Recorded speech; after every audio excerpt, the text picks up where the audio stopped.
سلامونه. زه ډاکټر نوید خپلواک یم. نن په کوچنیانو کې د قبضیت په هکله در سره خبرې کوم. قبضیت څه ته وایي او په کوچنیانو کې دا ناروغي څنګه منځته راځي؟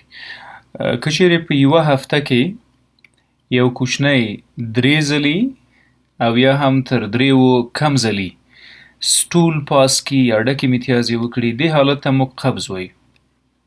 ښه، که چیرې دغه ډکې متیازې شخې، کلکې او وچې وي او ماشوم د اخراج دپاره د دغو ډکو متیازو زور وهلو ته اړ شي او حتی وژاړي د ډکو متیازو په دوران کې، دې ته شدید قبضیت یا سویر کانسټیپیشن وایي. ښه، په هغو ماشومانو کې چې خبرې نشي کولی او د خپل تکلیف په سمه توګه نشي بیانولی، په هغو کې نښې څه دي؟ څنګه پوه شو چې یو کوچنی پر قبض مبتلا ده؟ ښه، تر ټولو ښه نښه یې د ډکو متیازو کرات یا دفعات دي. که چیرې 3 ځلې یا تر 3 کم ځلې وو، نو قبضیت منځته راغلی. که چیرې ډکې متیازې شخې وي، هارډ سټول، کلکې او وچې ولې، نو سویر کانسټیپیشن یا هغه شدید قبض منځته راغلی. د دې ترڅنګ د ډکو متیازو په وخت کې د درد موجودیت او درد بالاخره د ژړا سبب ګرځي. هغه ماشومان چې د ډکو متیازو یا د ډکو بولو په اخراج کې ژاړي، هغوی د شدید قبض سره مخ دي او د نس دردونه یې ژړي. همدا رقم د نس درد د دغو کوچنیانو په خېټه کې د مدفوع او د بادونو د تجمع د وجې کرمپس، د عضلاتو شخوالی منځته راغلی وي. ډیری وخت دغه د نس دردونه د میندو په واسطه د مساج او غوړولو په واسطه له منځه ځي. علت یې دا وي چې ډکې متیازې کلکې شخې وي، نښتې وي، بندې وي، بادونه کوي او د نس پړسوب یې بالاخره د عضلاتو د شخښ سبب ګرځي. په ځینو حالاتو کې په ډکو متیازو کې د ماشوم وینه لیدل کیږي. په لومړیو کې دا وینه ډیره کمه او د یو تار په شکل د ډکو متیازو په سرفیس یا په امتداد پرتې وي، ولې که چیرې قبضیت زیات دوام وکړي د زخمونو سبب ګرځي. همدا رقم د ناروغ اشتها ډیره کمه وي. ډیری وخت د مور شیدې نرۍ وي او د نس دردونه لري، وزن له لاسه ورکوي او بالاخره په ټوله کې ناروغ زړه بدوالی او استفراق لري او ورسره بیقراره وي، ایریټیشن. ښه، دا د هغو ماشومانو د قبضیت نښې دي چې په خپله خبرې نشي کولی، د 2-3 کالو، 1 کال او د میاشتو ترمنځ عمرونه لري. که چیرې په هغو ماشومانو کې چې له 3 کلونو عمرونه زیات وي، په هغو کې نښې نښانې ولټوو، نو د دې ترڅنګ چې د نس پړسوب لري، ابډامینل پروټروژن لري، که یې دا قبض د ډیرې مودې دوام کړی وي، نو دا د دغو ماشومانو د ګروت یا د ودې پروسه یو څه ټکنۍ کوي. معمولا ډنګر وي او بېځانه وي. ښه، راځو ولې قبضیت په ماشومانو کې منځته راځي، په علتونو یې خبرې کوو. ښه، په هغو ماشومانو کې چې عمرونه یې کم دي، برست فیډینګ یا میندې شیدې ورکوي ورته، په هغو کې د قبض موجودیت باید د مور په وجود کې د ماشوم له وجوده زیاتر وڅېړل شي. یعنې که غواړو علت پیدا کړو د قبضیت، نو د مور ډایټ او د مور خواړه او د مور صحت باید وګورو، ځکه د مور له وجوده ماشوم ته پی ځي او دغه پی په هاضمې جهاز کې که چیرې د قبضیت سبب ګرځي، نو علت باید پیدا کړو. تر ټولو غټ علت، مهم علت چې زموږ په جوامعو کې موجود ده، هغه په 4 ساعتو کې د اوبو کم څښل دي. درست؟ که چیرې مور اوبه کمې څښي، په شیدو کې د اوبو محتویات کم دي، ډکې متیازې وچې، کلکې او شخیږي او بالاخره د قبض سبب ګرځي. حد اقل هغه مور چې شیدې ورکوي ماشوم ته له 3 تر 4 لیتره اوبه په 4 ساعتونو کې باید وڅښي. ځکه موږ په ډکو میتیازو، په تشو میتیازو، په خولو، اوښکو او حتی لاړو کې او ډکو میتیازو کې مایعات ضایع کوو. غټه برخه یې اوبه دي. نو د اوبو په څښلو کولی شو خپل د ماشوم صحت ورغوو. همدا رقم ځینې خواړه دي چې هغه په ماشومانو کې د قبض سبب ګرځي په میندو کې. ډیری وخت دا پروټینس سیډز یا لوبیا او نخود او دال او دغه حبوبات یا تخمونه که چیرې وخورو او ورسره ډېرې اوبه ونه څښو نو میندې که دا کار وکړي ماشوم ته پی ورکړي په قبض مبتلا کوي. ډیری وخت نیم پخته خواړه که چیرې مور وخوري او ماشوم ته شیدې ورکوي د قبض سبب ګرځي. په هغو ماشومانو کې چې عمرونه یې د خبرو کولو تر اندازې دي، یعنې خبرې کوي، خپل تکالیف وایي یا د مکتب په سن سال کې دي، د دې یو عمده علت د قبض کېدو دغه سټول هابټس اګنور کوي مریضان. دا ماشومان اګنور څه معنا؟ ډکې میتیازې ورغلي دي او دی په مکتب کې ده یا په لاره ده یا په لوبو اخته ده. نو د دې سره د هابټس یا عادت د ډکو میتیازو د کولو تبدیلیږي. کله چې عادت خراب شو، سرکیډیم ریډم خراب شو، نو ډکې میتیازې پاتې کیږي، په کولمو کې شخیږي، کلکیږي او نښلي. هارډ سټول یا شخې ډکې میتیازې دا غټ علت د قبضیت ده. په میکروبونو، بکټریاوو کې یا بهرنۍ اجنټانو کې چې راځي وجود ته او د قبض سبب ګرځي، تر ټولو مهمه یې سټیف آریس ده. سټیفلوکوکس آریس یو بکټریا ده، د بهرني محیط نه د ملوثو خوړو د لارې راځي. ډیری وخت دا د په مریض کې، په ماشوم کې د اکیوټ ګیسټروانټرایټس یا ناګهانه د استفراغ او اسهال سبب ګرځي. ګیسټرو ټول هاضمي جهاز کولی شي چې د عفوني کی، التهابي کی.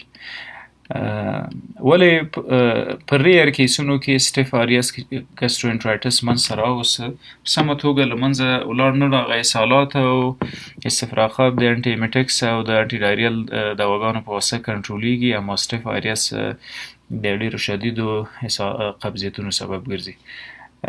ورسره ځینې حساسیتونه په ماشومانو کې د قبض سبب ګرځي. مثلا ډیری د کاو ملک سنسیټیویټي یا د غوا د شیدو سره حساسیت لري. اکثره په کلو بانډو کې د غوا د شیدو نه استفاده کیږي، خصوصا د سهار په شی کې. ډیری ماشومان ورسره حساس وي، د دوی د خوړلو نه وروسته د قبض او د بادونو د اسهالاتو سبب ګرځي. په ځینو ماشومانو کې د قبض علت نیورولوژیکل ډساردرز یا عصبي ناروغي وي.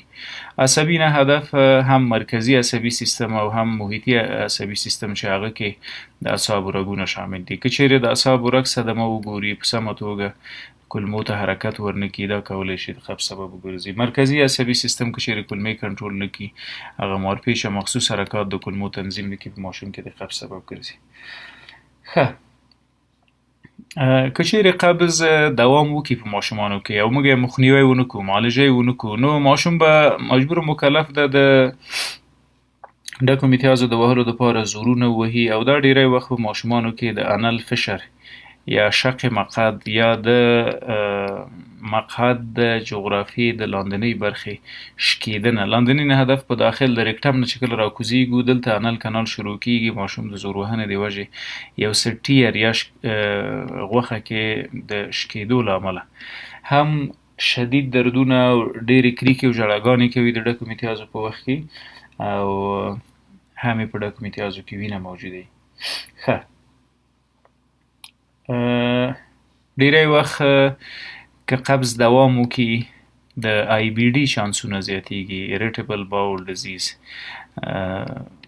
دا چې څنګه په ماشومانو کې قبض د آی بی ډي سبب ګرځي او خپله آی بی ډي په خپل ترکیب کې د قبض د منځته راتګ علت ده. زموږ دفاعي سیستم په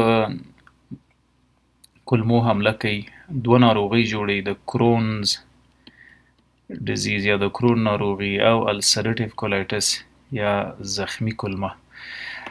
ښه، همدا رقم په کوچنیانو کې د بواسیر او د ریکټال پرولپس یا د کولمې د راوتلو یو غټ علت د قبض موجودیت وي. ښه، څنګه یې معالجه کولی شو د قبض تداوي؟